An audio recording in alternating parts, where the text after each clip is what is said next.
Now that we've kind of run through some of the offensive parts of this stuff, and also spoke of why you were personally attracted to using Bitcoin in Cuba when you were working there, I'd be interested to hear your takes on Tether in places like Cuba, because I suspect we're going to disagree, or at least, if not disagree, I at least will begrudgingly admit that you might be right while saying Tether is not the right vehicle for that purpose. But please, let's hear it. Okay, so with regards to Tether, I want to step back because I think I've given you guys half my crypto story. So the half my, the part of the story I told you is like, okay, I found that crypto was the best way for me to do, Bitcoin was the best way for me to do cross-border transfers. I mean, I think there's fairly well-established literature on that. It's kind of evident that that's a thing that people are doing.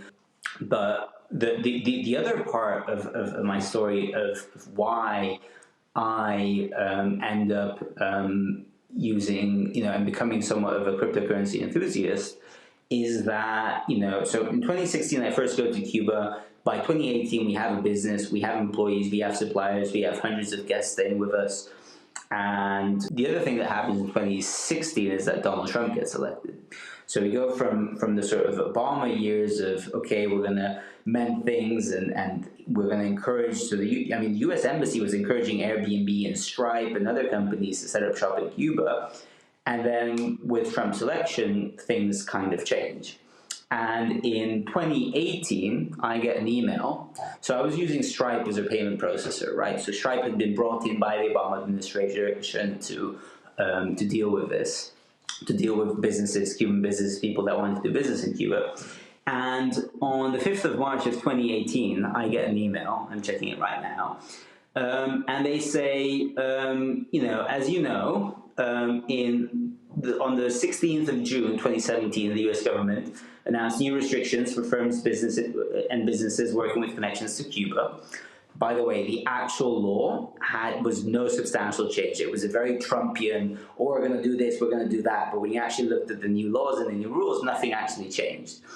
And they continue the email. They say, as a result, we've made the decision to deactivate user accounts that may conflict with this new policy, or, and here I'm quoting them, or where we may be unable to meet increasing compliance oversight obligations. So the way I understood this was basically, you're too small for us to matter. This is kind of an unprofitable business for us because we're going to have to get all these lawyers involved and it's just a little bit sticky. So we're going to give you, how much did they give us? Oh, they gave me effective today. So they gave me nothing, 0 hours to figure things out. Oh, right? Yikes. I have some friends at Stripe. I would love to hear them tell me a little bit about why you were given like 24 hours. That's not a good look, but sorry. I mean, but these things happen. Listen, they happen. 24 hours is pretty insane. What if you just don't check your email? You know what I mean? Like that seems pretty unacceptable to me. You're being really laid back and chill about it, but for me, that is really unacceptable. So I'd love to hear. We have some. I know there's a couple listeners out there who work for Stripe, and I would love for them to talk to me about why this happened. It doesn't have to be on the record. I'd just like to understand why. I mean, listen, from their perspective, it makes total sense. This is no longer a profitable business. This is a compliance risk. This isn't a big company.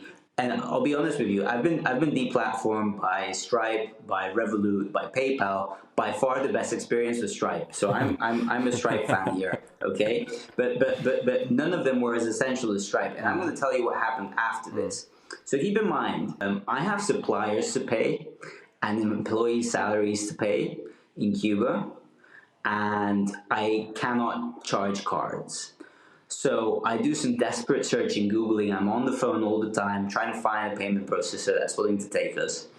And the first one that says yes is an Argentinian company called Smile Wallet. So I signed up to Smile Wallet in June of 2018. Keep in mind, between March and June, I can't charge a single card. So I'm plowing in my savings, I'm borrowing money, I'm doing all this crazy stuff so I can pay off the suppliers. Finally, I get this deal signed with Smile Wallet and I start using them, and they're kind of dodgy. Like, you can kind of tell from the conversations you're having with them. They're telling you to keep the money in their accounts. They're charging you a lot of money. You call them. There's people like babies screaming in the background. Like, something's not right.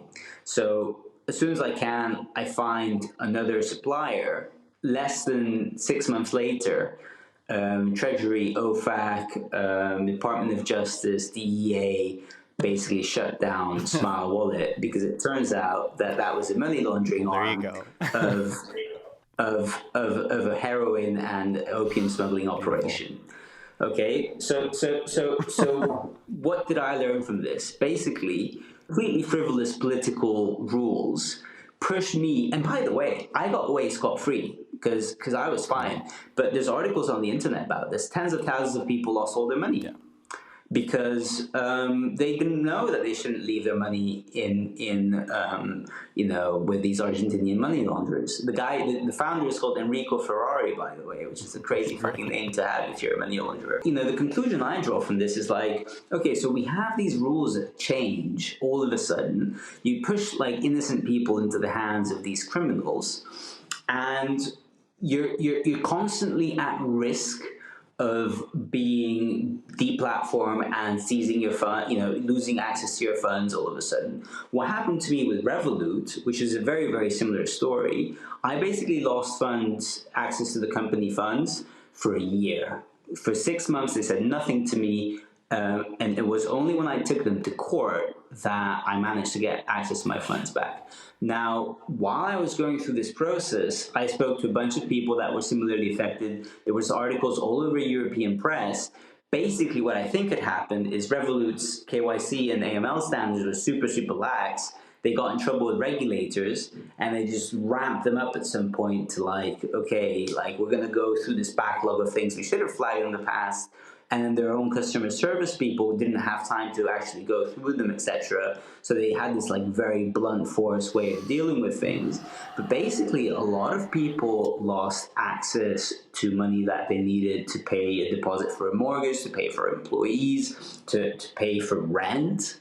So these sort of experiences have helped me kind of understand why it is that people value platforms like Tether that much. Because, if you're using Tether, you guys know more about Tether's backing than I do. Tether. No one knows anything about Tether's backing, but please go on. Okay. So Tether might disappear next month, right? And then, there's going to be billions of dollars that are lost, and it's going to be terrible. But what Tether won't do is Tether won't freeze your funds capriciously for no good reason, and then you have to get a lawyer and et cetera, right? Tether doesn't do any of that. Well, they do freeze tethers regularly. They freeze more than Circle and Paxos combined. They do freeze them, but as a percentage of users, it's such a small amount. It's literally just the how many is it? 20-something, 100-something addresses? I don't know. On Ethereum, there's another dozen or so on Omni, another bunch on Tron, a separate set. You have to go across. You'd hope there'd be some on all of the blockchains, but. Right, but as a percentage of accounts that get deplatformed on platforms like Stripe or PayPal or whatever, that's a very, very small percentage. on that same note, I wonder how many people are getting deplatformed, in European banking or American banking as a percentage of the total population. I would suspect it is also insanely low, especially when people talk about KYC AML processes and how they are expensive and monolithic, and yet we look at how many big operations get flagged, and it's few and far between. I think the issue, Cass, is that it matters who you are. So if you're like the Mexican cartel that's doing business with HSBC, or you're a big company with a lot of money in the bank account and influence and lawyers, then you're probably going to be fine.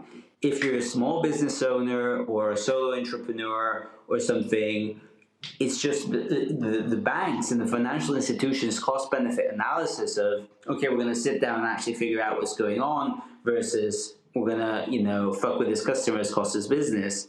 It's kind of, the calculation's kind of different, right? So effectively, what you end up with is a system that doesn't stop the big, wide scale money laundering, and those guys get away with impunity, but it imposes substantial costs on small businesses and individuals, particularly if you happen to be unfortunate enough to not be born to one of the countries of what is known as the first world, right?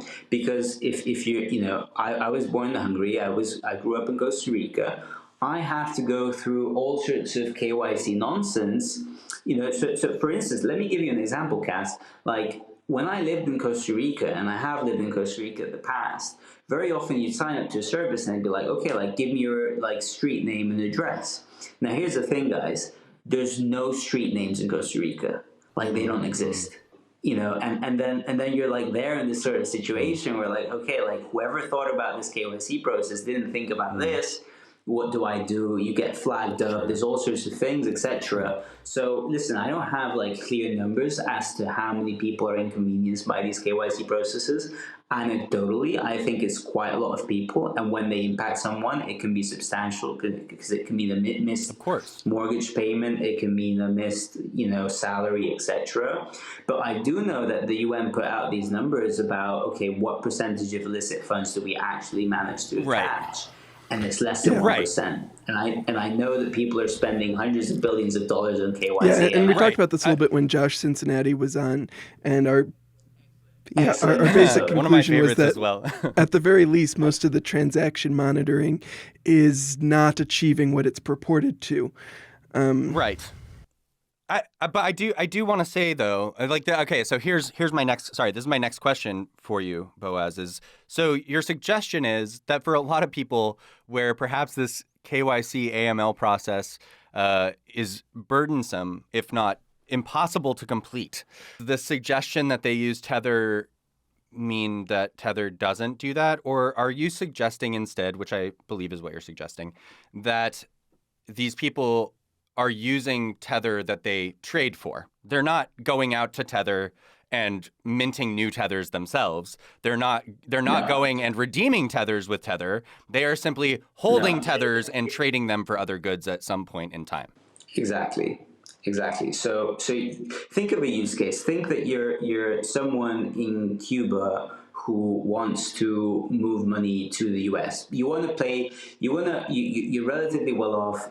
You've done well in business. You have a grandmother that lives in Miami. You want to send her some money for her birthday, let's say $100 or something, right? Or you have an uncle or cousin, some family member, right? So you could try to open like a fake PayPal account and somehow top it up and send money to their bank account or PayPal account. Or you could use Zelle or Venmo. A lot of people do that kind of stuff. Now, the chances of you getting caught on this whole KYC thing are, you might get through, but I think there's substantial chances that they'll ask you to prove your identity, and then you lose that access to those funds because you cannot prove that you're not a Cuban resident because you are a Cuban resident and they don't want to serve you, right? The other alternative is that you buy Tether off someone on an exchange or something, in some Telegram group. You buy $100 worth of Tether and you simply send it over to someone's, Coinbase account, whatever. They can sell it locally in the US, and then they have the $100. So you as a Tether user, you're not actually holding Tether for that long. So even if you don't believe in the backing of Tether, you have your own, skepticism around it, you wouldn't necessarily keep your money in it for very long. For the, purposes of a transaction that takes 10 minutes or so, and most of these people are using Tron, which is why Tether on Tron is oh, you're killing me, Boaz. You're fucking killing me, man. Damn it. So that's the thing. If you're not holding it for very long, you don't care about the backing of it of that much. You're not redeeming it. You're not getting it, right. You're just transferring the money very quickly, and you pass on the risk to someone else that is happy to take Tether 1-to-1 to the dollar. So I think that yeah, that's how. But that's that's how schemes work, though, right? Well, yeah. I think that there is probably a use case in Tether and other stablecoins for remittances, especially in place where more regulated payment processors are not able to operate or choose not to operate because of the difficulties. But part of my struggle is like, if stablecoins get adopted in that way, I imagine they would keep working for a lot of the small users, but for businesses and larger users that started using it, why wouldn't governments start putting pressure on the stablecoin issuers to start going after, once they identify an address is tied to a certain business, why should they not freeze that address, right? Why shouldn't the Treasury call up Circle or Center or whatever and tell them to do that? I agree with you 100%, and I'm going to give you another scenario. What if it spreads, and what if it becomes a dominant medium of exchange where, you know, almost everyone and their grandmother uses it, and then we discover that the backing is not what we thought it was, there's a bank run, a lot of very, very innocent people are going to get hurt that don't necessarily care about crypto, they don't necessarily know what they're getting themselves into. I mean, to a certain extent, you kind of saw that already with the whole Luna fiasco. Right? A bunch of people who didn't know what they were doing, who heard something about stablecoin returns, ended up getting very, very hurt. So I think it's definitely a double-edged sword. The point I'm not trying to make is not about the long-term sustainability of it or whether it's a good thing or a bad thing.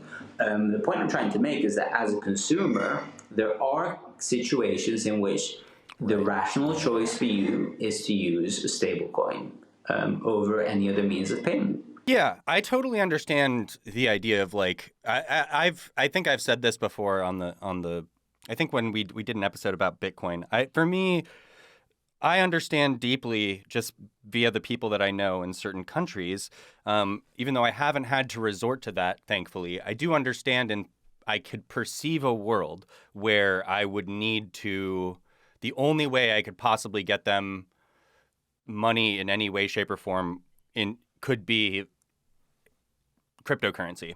And obviously, if you're going to be trying to do a remittance, you don't want it to be highly volatile, because by the time it gets over there, it could lose 20 or 40 or 50% or more, or, you know, whatever. So I think I do understand